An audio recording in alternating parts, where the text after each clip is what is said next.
এই সভ্য সমাজ একদিন গরিবদের খাওয়ানোর ডে করে না, এরা শুধু যেটা মজা আছে সেই ডে করে। বুঝতে পারছো?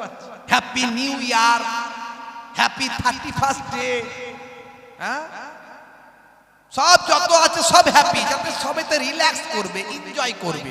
কিন্তু হ্যাপি পোর ডে মানে গরিবদের খাওয়ানোর ডে, হ্যাঁ সেটা করে না। গরিবদেরকে খাওয়াবো, গরিবদেরকে একদিন বস্ত্র বিতরণ করব, সারা ভারতবর্ষে ওই দিন গরিবদেরকে শুধু দান করা হবে। তাহলে তো গরিবরা একদিন অন্তত ভালো খেত, ফিরানি করে একদম ফ্রাইড রাইস, চিলি চিকেন, ফুটপাতে যারা আছে রাস্তাঘাটে ঘুরছে এদেরকে খাওয়াতো গরিবদেরকে ধরে ধরে। তা করবে না এরা। হ্যাপি ভ্যালেন্টাইন্স ডে, যেখানে মজা সেখানে এরা।